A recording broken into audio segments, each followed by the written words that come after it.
Oblivion Remastered is, as of the recording of this video, technically the most recent Elder Scrolls game, and, in air quotes, is the newest thing that Bethesda Game Studios, partnered with the studio Virtuous, has created for Elder Scrolls fans. It released to seemingly equal parts criticism and praise, and has been the central point of discussion within the community since its release on April 22nd, 2025.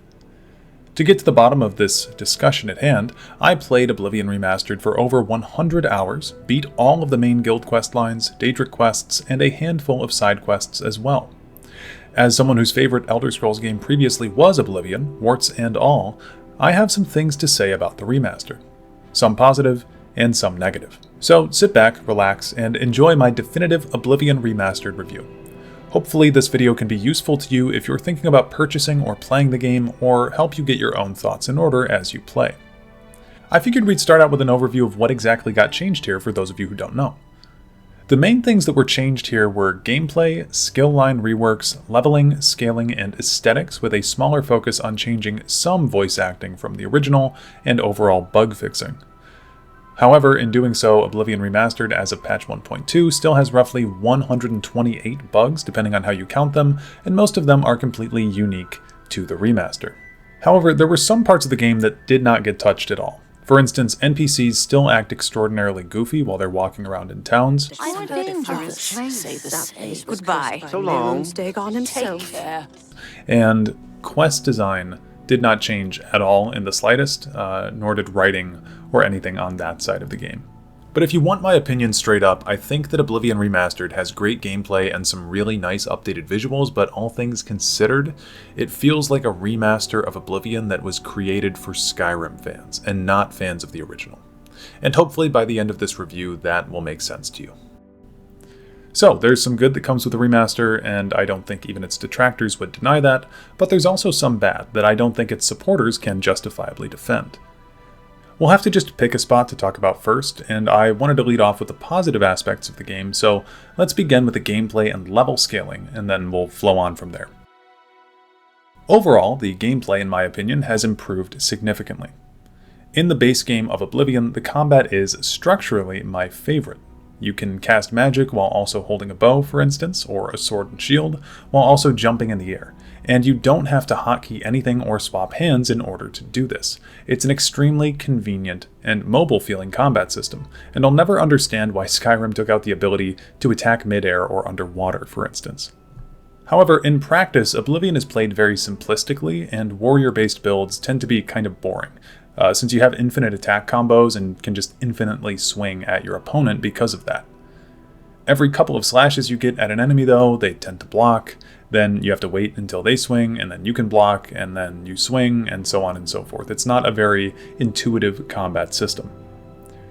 This, coupled with the fact that enemies in Oblivion are scaled so poorly and have so much base HP, makes it feel like most enemies in the game act as obstacles in your way more so than things you actually want to fight. So by the time the late game rolls around, you'd rather actually avoid combat entirely than engage with it in most instances. See, Oblivion had a huge level scaling issue, where enemies would stay at roughly the same pace with your character as you leveled, making it so the game stayed relatively difficult the whole way through, to the point where late game enemies made your late game character feel significantly weaker than your level 1 character in relation to the enemies around them. To give you an idea, the ideal Oblivion character was actually at its peak around level 1, and generally didn't surpass around level 20. Think about fighting Gloom Wraiths or Zivili in regular Oblivion. They're basically just health sponges that you have to slash your sword at 1 billion times before they die. It's not very fun at all, unfortunately. And this isn't even to mention how awful stealth builds are in Oblivion, since bows also felt completely horrible. Because enemies had so much health, it was generally very difficult to get insta-kill sneak attacks, and oftentimes you would run out of arrows entirely before you could finish off an enemy at late levels. Your fatigue meter was also important to keep up in base Oblivion, since the amount of melee damage you could do was affected by this formula on screen. Damage times fatigue divided by max fatigue plus 1 divided by 2. And then we come to the speed of the original game, which was fittingly governed by the speed attribute and the athletics skill directly, which altered how fast your character could move. And while it still does this in the remaster, they tweaked the systems to allow for a quicker paced style of locomotion, so not everyone feels the need to pick the steed stone just to move a little quicker anymore at the beginning of the game. So how was all this altered in the remaster? Well, for starters, the entire movement system was overhauled. General motion is faster paced due to the inclusion of a dedicated sprint button, like in Skyrim, and the addition of an inertia system, making it so you can gather speed as you move from place to place. This overall makes the game feel quite a bit quicker, and it's very fun to jump around the world like an insane person with high speed, acrobatics, and athletics. Alongside this, the actual weapon classes were updated to have specific swing speeds and swing cycles, meaning that you can no longer just spam your attack button indefinitely. There are now actual attack combos that make you slow down your combat or speed up based on what weapon type you're using. Daggers are the quickest and have the highest number of attack chains, and warhammers are the slowest and have the lowest number of attack chains. I've been advocating for weapon specialization for years now, so I'm glad that it made its way into this game. Jumping over to enemies, they have been scaled to a lesser extent in the remaster, making them far less oppressive as you level up now, and it makes the game actually feel fun to play and level up in. I don't know the exact specifics to which the enemies were scaled down, but it's definitely noticeable and you can feel the difference when you play. Fatigue was also reworked, and it's probably my favorite change they did for melee combat. Fatigue no longer directly affects your attacks. Instead, the fatigue bar is fully utilized for sprinting, jumping, and power attacks, which Oblivion Remastered has a heavy focus on. Power attacks do significantly more damage than their base game counterparts, and it adds a layer of complexity to combat that I think Oblivion was missing, even if it's only something small. Unlike in Skyrim, if you want to power attack in Oblivion Remastered, you actually need enough fatigue to do so, i.e., you can't just keep power attacking indefinitely with that tiny little sliver of stamina, or fatigue, or whatever you want to call it, that you have left down at the bottom of your bar. You have to actually let it recharge a bit until you can power attack now. And this still keeps in with fatigue being an important part of gameplay, but it makes it so that it doesn't always have to be at full to have maximum damage, which is a far more fun playstyle to engage with, in my personal opinion. Speaking of power attacks, they got additional buffs with the rework of the melee skill lines in the remaster. In the base game, Blade, Blunt, and Hand-to-Hand received different directional-based power attacks for every 25 levels gained in the skill tree, which admittedly I thought was fun back in Old Oblivion.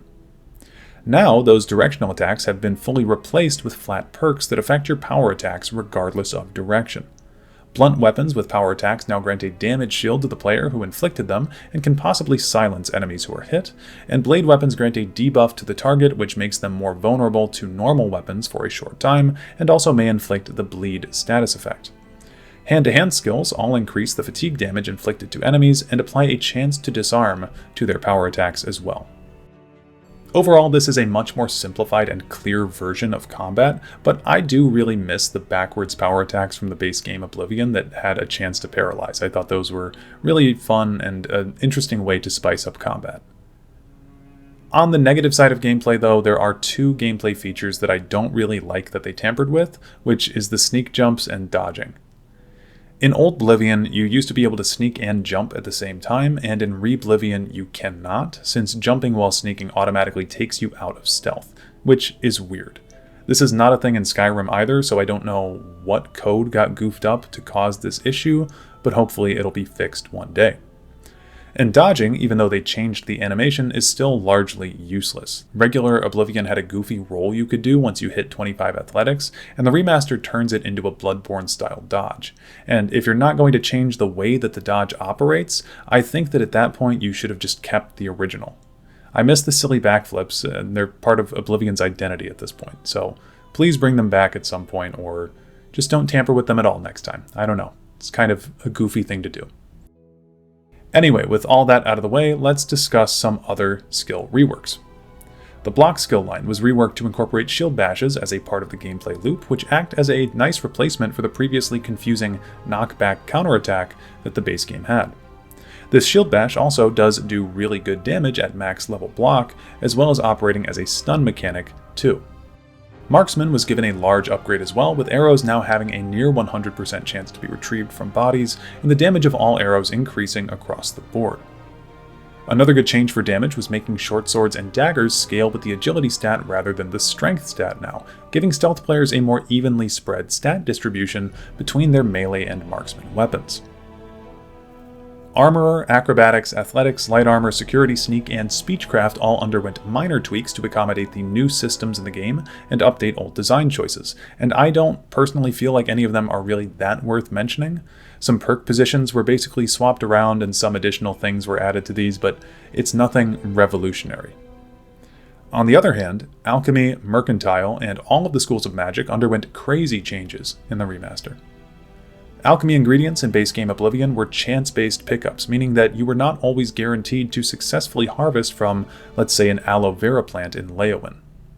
Now that has been completely done away with, and all alchemy ingredients can be automatically harvested first chance, and they've even added in harvesting animations for all alchemical ingredients, which really winds up being helpful for alchemy, making harvesting ingredients a bit more fun, in my opinion. Mercantile was changed slightly in the remaster as well to switch perks around and allow for better items to be sold from merchants. The really nice part about Mercantile's change, though, was the fact that they changed how the skill leveled up. Previously in Oblivion, you gained experience in the Mercantile skill for every item you sold, regardless of value or quantity, making it extremely painful to achieve high levels in said skill. For instance, a bundle of iron arrows sold at 100 arrows would give you the same amount of XP in Mercantile that one sold arrow would grant you. The remaster fixed this by taking into account the number of gold you sold during a transaction, making selling to merchants and leveling up your Mercantile skill actually feel good. Likewise, the magic schools underwent a similar change to Mercantile. Previously, you gained experience per cast of a spell in base Oblivion, but in the remaster, the magicka cost of said spell is taken into account when calculating XP, which, again, makes these skill lines easier and more rewarding to level up. And speaking of leveling, the actual system of leveling up was changed as well, altering the significance of class identity and major and minor skills in the remaster. For the uninitiated, this is going to be completely complicated for me to explain, but please stay with me. Previously in Old Oblivion, you picked a class at the beginning of the game that defined your character indefinitely. During class creation, you chose 7 skills, and those skills would be the ones that leveled your character up directly, your major skills. So if I chose Alchemy, Illusion, Armorer, Mysticism, Security Block, and Speechcraft, for 1, you'd call me insane because that's a terrible build, but for 2, those 7 skills would be my major skills, and those would be the only ones whose level ups contributed to my overall character's XP. Each skill also has an attribute that the skill is governed by in Old Oblivion, so every time that alchemy increases, for instance, you gain a potential point in the governing attribute of intelligence. Then, after 10 skill ups in major skills, you could sleep and spend those accumulated potential points to level up your attributes, with a maximum of 5 points per attribute. So it didn't make sense to level up alchemy 10 times in Oblivion, since you could then only level your intelligence by +5 due to that cap when you leveled up. And also, minor skills, though they didn't count towards overall character level, could still be upgraded and granted potential points in background attributes that could be spent during level ups. It's a very confusing and somewhat archaic system. This has all been changed in the remaster. The easiest way for me to explain it is that your 7 major skills are now the ones that start at the highest level, and they can be increased the easiest, but they no longer fully define your character. All skills in Oblivion now contribute to the overall level for your character, and while they still have defining attributes, you actually don't have to plan out which skills you increase anymore. See, for instance here, I leveled up my security skill, but it's not one of my majors, yet it still gave me XP for my overall character level. This makes it so that leveling in Oblivion is much easier than it ever was in Old Oblivion, since you can gain background character XP by doing very basic things such as security, mercantile, armor, and alchemy without needing them as majors anymore. Upon leveling up, the player is granted 12 points to place through their attributes with a maximum of 5, just like in the original. The luck attribute uniquely can only be increased by 1 point per level up and consumes 4 points just to increase once. Overall, while I do think that the remaster takes a bit away from the importance of character classes, I also believe that it is more accessible because of it. Lots of people complained about the old Oblivion leveling system throughout the years as well, which I've always found kind of silly since the issue with Oblivion was always the level scaling, not necessarily the leveling system. For instance, Morrowind uses the exact same leveling system as Oblivion does, but no one ever complains about it there because level scaling is not an issue with Morrowind. So I don't think that they needed to change the way skills leveled up since they already adjusted the scaling issue, but I will say, especially for first-time players in 2025, the new leveling system is more natural, streamlined, and straightforward, so I can't blame them for changing it. I just think it's been moved to be more in tune with Skyrim in many ways now, so think of that as you will. But that's all I really wanted to touch on for gameplay, so let's move on to the aesthetics. Now I will say this is all taste and flavor, and we're all probably going to have very different opinions on the new look of the game. Personally, from an aesthetic standpoint, I overall like the way that Oblivion looks, and I think it feels very much in spirit with the original, though I've heard many other people say that it doesn't feel right to them or that the art direction was screwed with. And I understand that. Interestingly, I have a really harsh stance on the new voice actors in a similar vein that we'll touch on later. And if you look at Skyblivion, it's certainly making the original art style work much better than the remaster did, so Bethesda and Virtuous could have made something closer in line with the original if they wanted to. But as someone who's played a ton of base game Oblivion on Xbox 360, Xbox One, and now on PC, I think it feels about as close to the original in tone as I could ask for, and I don't really feel like it ruined anything. Sure, some places are a bit more brown, they're not as bright with the color scheme, but it doesn't really bother me that much at the end of the day. There are a couple of things that I don't like, such as the redesign of some of the creatures. The trolls specifically do look way closer to their Skyrim depiction than their Oblivion for some reason, and the Widow Daedra, which I know is a big meme because, you know, anyway, she was redesigned to be closer to her look in ESO, which I'm not really a fan of because I prefer the original color scheme much better. Also, rats look weird. They look like they're just odd and hairy now for no reason, so I don't know. They could have done a better job with the way that the enemies looked. But outside of those few redesigns, I'm pretty much okay with how most of the things look in the remaster. They're all, for me, still pretty close to the originals, and I'm not really offended by them. Obviously, textures were upscaled, render distance was significantly improved, and the VFX mostly look amazing. Specifically, those pillars of energy in the Oblivion Towers are absolutely stunning. It looks different from the original in many ways, but I think to say that it's completely different in tone is not true. You have to keep in mind, though, that the original game was made in 2006, and honestly, though it may be nostalgic for many of us nowadays, I'm pretty sure if you asked the original devs if they really wanted their world to look like this, they would say no. For reference, Bethesda themselves put out this statement on the day of release for Oblivion Remastered, stating that, "When we started this project in 2021, we aimed to breathe new life into a chapter of the Elder Scrolls that set the path for so many of our games to come. We never wanted to remake it, but remaster it, where the original game was there as you remember playing it, but seen through today's technology." And the updated graphics feel in line with Oblivion to me, in the sense that if the original game were actually released in 2025, I think it would have looked very close to what we received from the remaster. In terms of other visual positives, I really like the new animations for weapons as well, specifically their power attacks, and even more specifically, I think the one-handed axe power attack is really slick. Some other small changes that I really liked in the remaster were the changes they made to the map. I think that being able to zoom in and out is fantastic, and the color-coded location markers are really convenient to have. Also, the inventory screens are a decent translation of the old journal style that Oblivion had, although I still prefer the base games.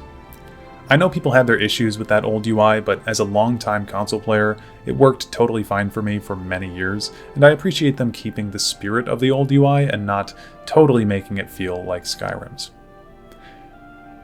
That's not to say that all the visuals are good, though. I'm going to start with some small nitpicks for a second here that I dislike visually. The new shock spell visual effect is a huge downgrade, and I miss the tendrils of magic that would connect you to other NPCs when you had a drain effect on you or them. I thought that was a really fun visual thing. The effect that they use in the painted world also is kind of meh. I think it's a bit too much, honestly, and it looks like a grainy filter more than anything else. And the Blackwood Company's armor isn't black anymore, taking away from the original look entirely, which just feels like a huge oversight.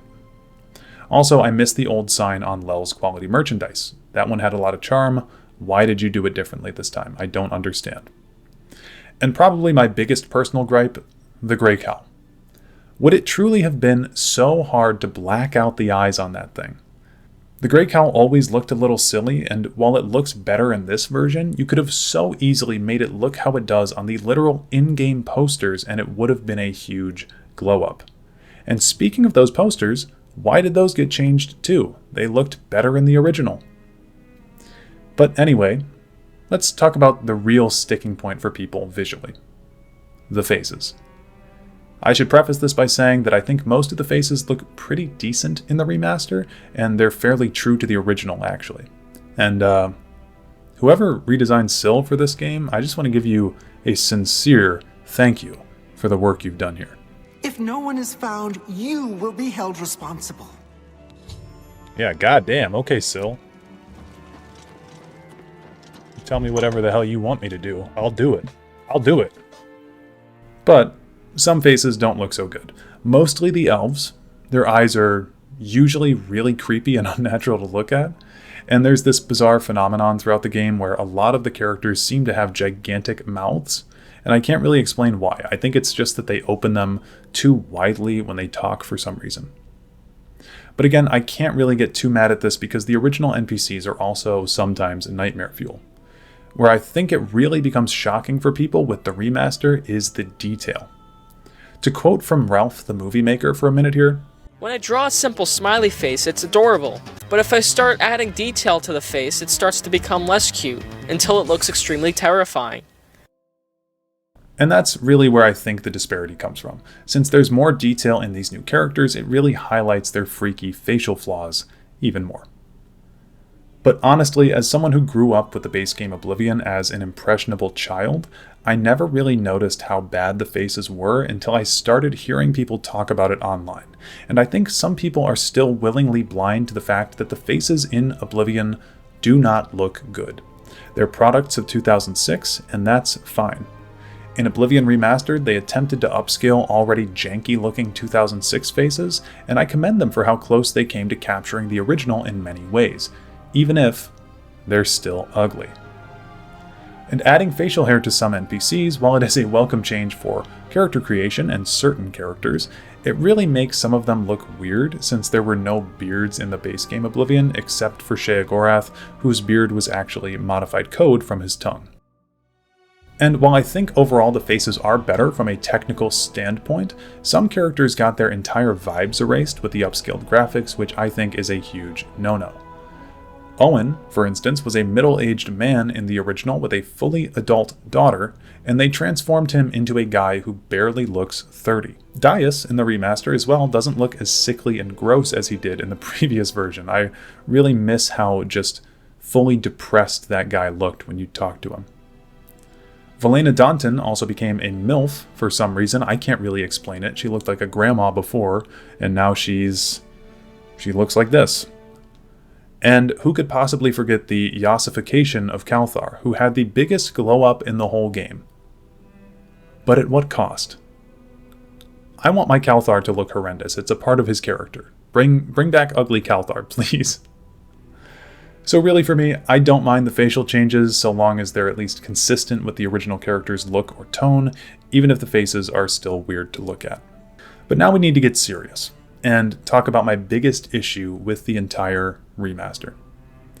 There is nothing that I hated more in this remaster than the voice acting changes.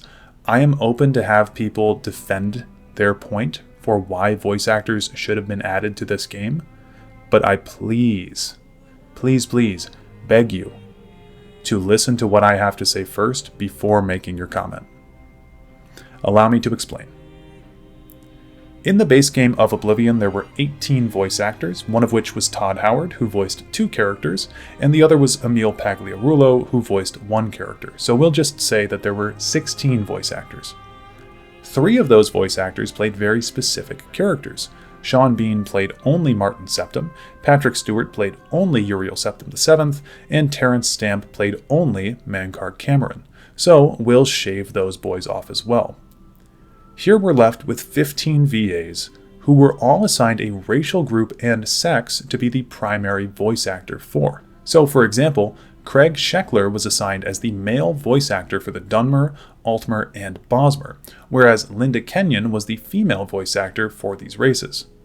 Wes Johnson played all male Imperials, and Michael Mack played all male Redguards.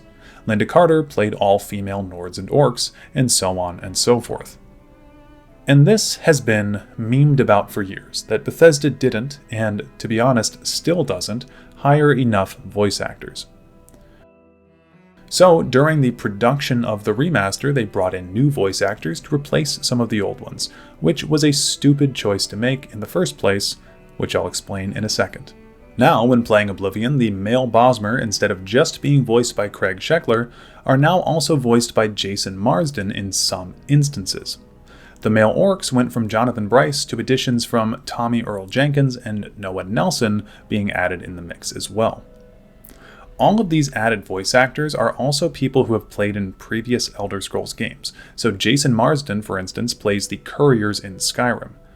Noah Nelson played orcs in Skyrim, and so on and so forth. Also, a quick note, Noah Nelson passed away during the production of Oblivion Remastered, and although I'm going to be critiquing some of the lines he read during the remaster, please let it be known that I love his performance in Skyrim. Urag Shrub is one of my favorite all-time characters in that game. Anyway, what I absolutely hate about this change is that it really adds nothing of value or substance to the base game and is only there to cater to people who complained about the lack of voice acting variety in the first place. Again, to quote Bethesda from their own statement, "We never wanted to remake it, but remaster it, where the original game was there as you remember playing it." Well, how the hell am I supposed to play Oblivion as I remember it when most of the best dialogue in the game has been gutted and re-recorded? They genuinely replaced so many lines with either completely underwhelming performances from these other voice actors, or just straight up worse performances. It comes across like someone was insecure or embarrassed about the original lines and wanted to redo them before the game was released to a new generation of people. But Oblivion's silly, over-the-top voice acting is part of what made it iconic in the first place. Say what you will about the voice acting in the game, at least the characters feel fun and alive. I always bring up the High Elf guy at Kvatch when I talk about this sort of stuff. I'll never forget the genuine terror that was at least being conveyed by his voice lines. I'm getting out of here before it's too late. They'll be here any minute, I'm telling you! Run while you can!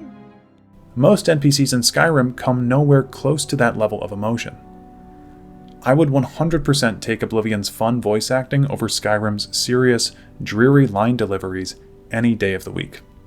Trying to turn Oblivion into Skyrim should not have been the point of this remaster. And what really stuns me is the stuff that they decided to keep in. For example, there's an iconic piece of dialogue when you're talking to an Altmer woman in the Imperial City, where she forgets her line if she's asked about rumors. And this line is still kept in the base game of Oblivion. It was a mistake that it made it in that game.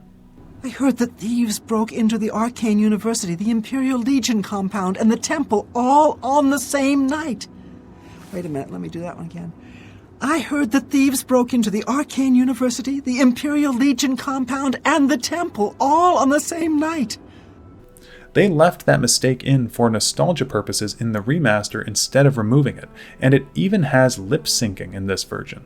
I heard that thieves broke into the Arcane University, the Imperial Legion compound, and the temple all on the same night. Wait a minute, let me do that one again. I heard that thieves broke into the Arcane University, the Imperial Legion compound, and the temple all on the same night. And to be clear, I'm a fan of them keeping this in, because it's in line with the original. But if you're really remastering something, and you feel the need for some odd reason to get new voice actors and re-record lines, why would you not fix that line? It's a mistake in the game, yet they kept it. So either keep the game genuine, or replace mistakes. During the quest Where Spirits Have Lease as well, Wes Johnson reads a line that is a mistake, where he says that Carahill is a male, but we can meet Carahill in-game, and Carahill is clearly a female. Carahill was justified in his actions. Slaying me was the only way to stop the madness. I have accepted that fate. I've heard you were able to lift the curse from Benaris Manor and destroy Lorgren Benaris once and for all. I thank you for completing the task I set about to do long ago. His unholy craft will no longer threaten the citizens of Anvil. Well done. So why not re-record this line?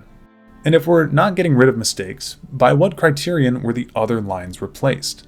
Was it just random? Did the new VAs draw straws on what characters they'd be replacing? Because it really feels like that in a lot of instances.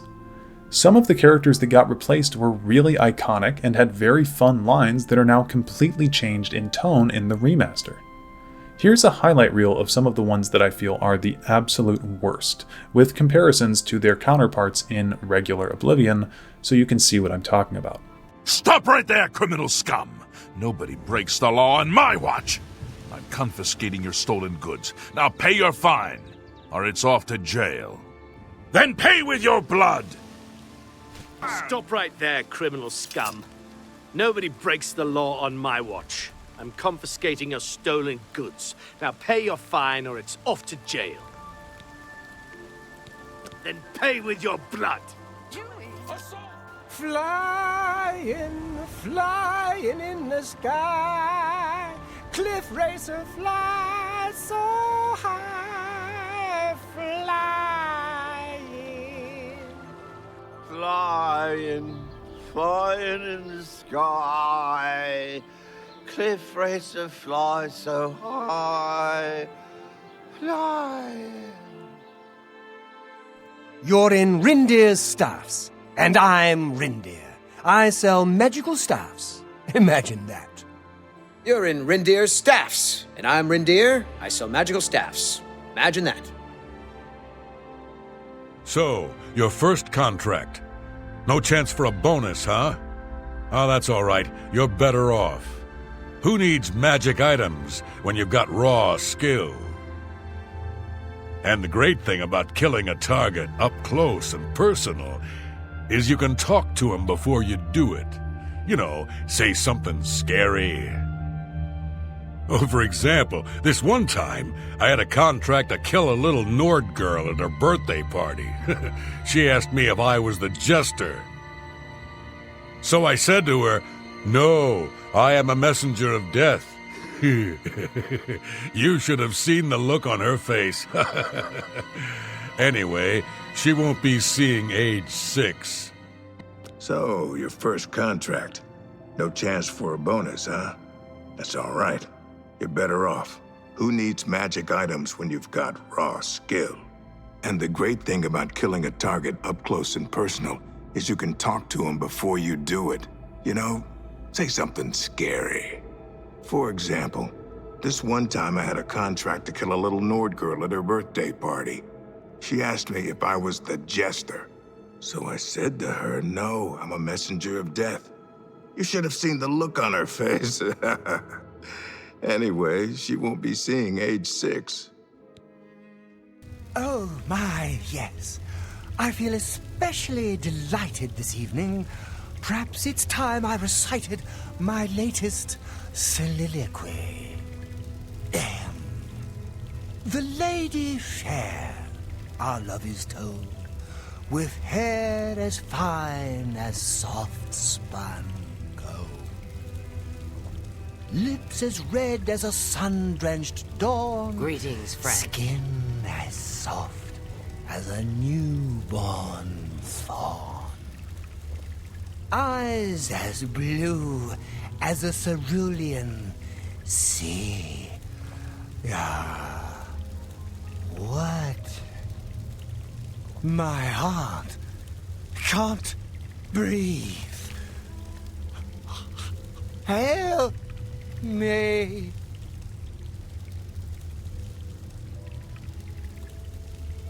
Ah, Oh my, yes, I feel especially delighted this evening. Perhaps it's time I recited my latest soliloquy. The lady fair, our love is told, with a hair as fine as soft-spun gold, lips as red as sun-drenched dawn, skin as soft as a newborn fawn, eyes as blue as a cerulean sea. What? My heart can't breathe. Help me.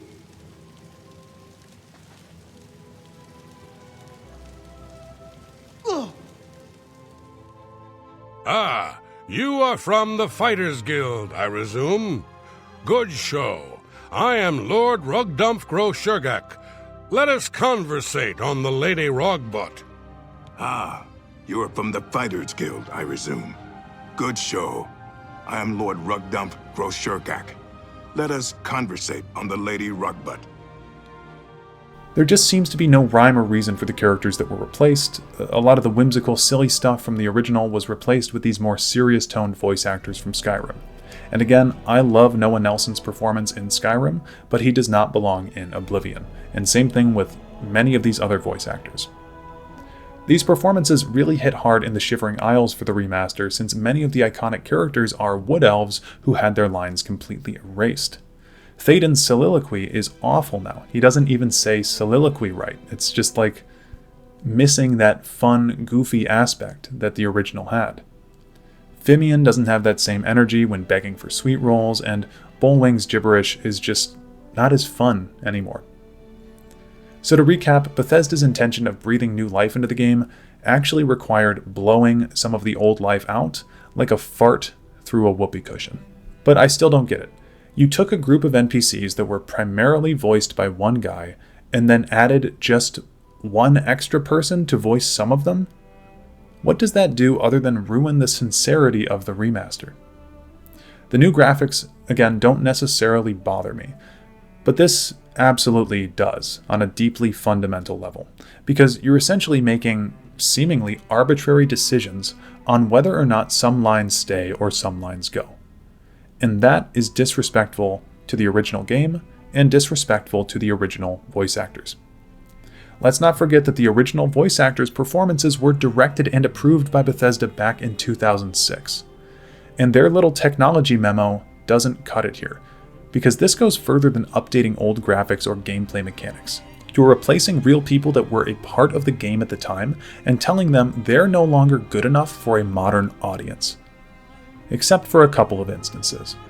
And that doesn't sit right with me. Either keep all of the original voice actors or replace all of them. Simply adding extra VAs to the game makes it feel like if you've ever been at a party and then all of a sudden there's some extra guests who got invited that like one guy knows, so now everyone just has to roll with it even though you'd really rather that those people hadn't shown up at all. I'm done talking about this at this point though. If you have a compelling argument for why the game's speech and audio files would have been tampered with, then please tell me below. Let's talk about some actual issues now though. The bugs. The bugs in this remaster are absolutely ridiculous. There are far too many for this to be at an acceptable level. I'm not going to go through the full list, but I will touch on bugs and issues that I personally encountered during my 2 playthroughs of the game. If you take damage from a gas trap in an alien ruin, you will continue taking damage until you die, and the only fix is to save and reload your game. Dude, why am I slowly dying? Is this whole room filled with poisonous, gas? Some Oblivion gates appear before you save Martin from Kvatch, giving a confusing first impression for new fans. Oh, shit. Okay. For those of you who don't know, we, the player, have not been to Kvatch yet, for those of you joining later. And in base game Oblivion, these portals don't spawn until you go to Kvatch. So this is actually a really, really big oversight that I'm hoping they'll change eventually, because to have these spawning before the player even goes into the Kvatch portal is bad. Vampire characters can appear bald for seemingly no reason sometimes. Occasionally, sneak attacks applied with bows don't deal extra damage. Custom spellcrafting won't correctly display if you can cast the spell you've created. Sometimes, after standing up from being knocked down, your player model grows in size to be far too tall, allowing you to see outside of the cells you're loaded in. Yeah, we gotta be careful about our stamina. This is not good. A few moments later. Uh-oh. I had this bug previously, guys. Look at this. Our character is like... Our character's in third-person mode. Like, we're way up here, and then we go back into third person and we drop down. Our first-person character has a, like, extended third-person view. We have to make a hard save. This is what you gotta do. Quit the whole game. You're just very tall. It makes it so you can't hit enemies consistently. It's pretty bad. Upon beating Umaril, your game can make a debilitating screech. 2 Umaril swords. Oh my god! Wow. What the hell was that noise? The prisoners in Mankar Cameron's Paradise do not appear in their cages. The Knights of Order can be seen to have hair that sticks out from their helmets. Oh. No. No. Oh, no. No. Oh, guys. Okay. For anyone who doesn't know, the way that they created the Knights of Order in OG Oblivion was they created a subset of Imperials that wear armor that looks like they're crystalline Daedra. And in this version of the game, you can see... They're supposed to be Daedra, they're not supposed to be guys in armor. But in this version of the game, you can see their hair popping through the helmet. Oh, Jesus Christ. Haven't they patched that? It's been like a week? I don't know. Grummites frequently forget how to attack, and they just stand still during combat sometimes. There's a door in the Garden of Flesh and Bone that will not spawn, effectively soft-locking you within the dungeon. What is going on here? Look at that. It's my first instance of the world not loading in this game. Yeah, I'm gonna reload my game. I think we're actually stuck in here. I don't know what's going on with that weird unloaded area, so I'm gonna quit out and we'll load back in. Oh, dude, I think we're really, really screwed here. Wow, that's so annoying. That is genuinely so annoying.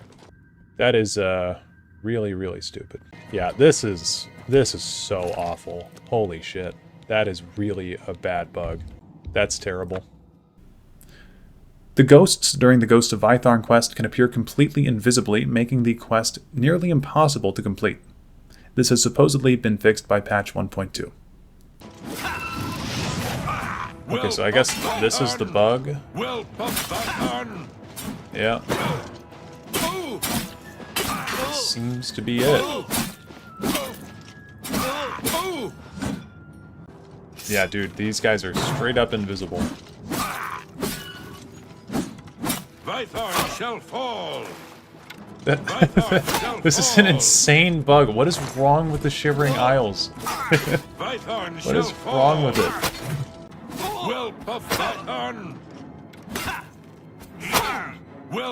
This is crazy. Like, I've seen so many people saying that the Shivering Isles is, like, bad. And if you just played the remaster, yeah, the Shivering Isles is bad. And my least favorite bug of all, Raynaline, an NPC in Breville, is a hostile member of the Mythic Dawn faction, and she's tied to the new DLC armors that were added with the Deluxe Edition. She will attack you as a member of the Mythic Dawn, but she is also an essential NPC now because of this quest. So, every time you enter Breville, she will be targeting you and aggressive, and there's nothing you can do about it if you've pissed her off. And again, these are just the bugs that I've personally seen. I've heard that it's possible for Umaril to spawn multiple copies of himself during his boss fight. I've heard that crafting potions too quickly can crash your game. I've heard that fighting Jiggalag can crash your game. I've heard that certain dart traps can target you from any location and kill you. And honestly, I have no idea what to think. How on earth does a game like Oblivion possibly add more bugs in the remaster than it removes? I just don't know. And if I can be honest for a moment, why did they get rid of the duplication glitch and the paintbrush glitch? Really? Those were two of the most iconic glitches in the game, and you just up and killed them? Again, new players will no longer have those fun memories of building a paintbrush stairway to heaven or spawning millions of watermelons in Frostcrag Spire. It just makes the game feel different and is not consistent with their alleged motto of bringing the game to a new generation with the exact same feel. But routing back, it has been nearly 4 months since the release of Oblivion Remastered, and these bugs are still here. Any other company would get so much flack for this, but for some reason, Bethesda gets a pass because it's like expected from them at this point. And showing how much they actually don't care about their fans, in my eyes, proves the fact that Bethesda would rather do a light clean on the game and then let fans modify the rest for them than actually fix their own shit. And just quickly, I do want to talk about the DLC. The DLC for Oblivion Remastered is the Deluxe upgrade, which for $10 US grants you 2 extra quests with 2 new sets of armor. One Mehrunes Dagon themed set of armor and weapons, and one Akatosh themed set, and the respective horse armor to match. It's yet another example of Bethesda abandoning any sort of ethics to try to milk all of the money possible from their desperate fan base. And again, this goes completely counterintuitively with their ideology that I've quoted multiple times now. If you wanted to keep the core of the game alive, then you wouldn't have added an armor DLC, you fucking corporate pigs. But while we're on the topic of additions into the game, since clearly that was possible due to the introduction of this DLC, why didn't you, say, fix the Mannimarco boss fight? Mannimarco's boss fight is so notoriously shit in Oblivion that there are fan theories that that's not even Mannimarco you're fighting. It wouldn't have taken much to fix that. Give him a cooler outfit and allow him to cast more spells. I don't know, it's not my job to make quests for you. But if you can make 2 new quests and add tons of new voice actors and create entirely unique armor and weapon models, I don't really understand why you wouldn't do something as simple as what I'm suggesting to truly remaster your game. Even something as simple as the Black Horse Courier's quest. Remember when you used to walk into the Imperial City and you'd get that notification that said, "New topic, need couriers"? Wouldn't it have been cool to have added that quest into the remaster so we could finally all get to play and experience that cut content? But no. The only new quests added to this game are locked behind a $10 paywall. And I don't feel like buying to gain entry. And not to get too bogged down into the things that this remaster didn't do, because this is a review about things that it did do, but the Armorer minigame is terrible, and if you completely revamped the alchemy system, then I think you should easily have done the same for Armorer. Make the Armorer Mastery perk make it so armor and weapons just don't break, or so that you can repair armor and weapons with a single click. Again, I don't know. It's just weird that that didn't get adjusted, because it really sucks to have to click your armor a billion times when it breaks. Anyway, with all that out there, the things I liked and the things I didn't, is Oblivion Remastered worth your time? And I would say that it depends on what you're looking for in it. I personally had a great time playing the game, because the gameplay itself and the visuals are very much improved. And I also have a PC that can run the game well. I understand that performance issues have been problematic for a significant number of people, and if you fall into that camp, then I am sorry about that. However, I do think that the game itself has had a lot of its charm and style removed, specifically due to the voice acting and leveling system changes, and it really does make me think about a lot of the other improvements that they could have potentially made to the game instead of focusing on that. Easily though, the gameplay changes were my favorite parts of the game, alongside seeing some of the more advanced visuals. And the downsides lie in executive decisions made by people who seemingly don't know what the actual hell they're doing. Voice acting changes are a complete net negative. And then the worst parts of the game entirely, just objectively, are the tons and tons of bugs that they added and the corporate slop armor DLC that they added as well. Now, if we look back at the original game, it's dated. It's dated as hell, for sure. Out of all of the Elder Scrolls games, I think it was the one that most needed a proper remaster. Daggerfall has Daggerfall Unity, Morrowind has OpenMW, Skyrim plays fine, and we don't really talk about Arena. Oblivion, though, was released in a weird period, and has always had odd-looking graphics and a gameplay system that felt more or less unfun to play at high levels. So I think the remaster is a net positive in terms of getting more people into Oblivion, But Sky Oblivion was already going to do that anyway, and it looks like it's going to be a truer remaster than this one, all things considered. Only time will tell, though. Unfortunately, Oblivion Remastered to me feels like it's embarrassed of its past self, and is trying extremely hard to fit in with a newer crowd of games. The developers were not fully confident enough to change all aspects of the game though, so you wind up with a weird mixed bag of bizarre looking NPCs, strange voice acting dubs, horrendous bugs, and amazing visual updates, all spliced together in a Frankenstein's monster version of Oblivion. At the end of the day, it's still Oblivion at its core, and I did enjoy my time playing it because you can really feel the bones of the original, but it's missing the same unapologetic charm that came with the original. And I just wish that the new version came with the sincerity of the old game, because without that silly, genuine charm of the original, you've inadvertently deprived an entire generation of gamers from the original Oblivion experience with this remaster. For now, I would say play Oblivion Remastered at your own discretion. You can play it on Game Pass for like $12 US if you want and not directly support Bethesda, or you can just wait for it to go on sale. But absolutely do not buy the Deluxe Edition. Please tell me your favorite and least favorite things about the remaster or about regular old Oblivion. I'd love to hear about it down below. And before I go, I would just like to thank my channel members, all of whom I greatly appreciate for choosing to donate a small portion of their income to help support what I do on this channel. Thank you very much. Please like and subscribe, and I'll see you in the next one. Peace out.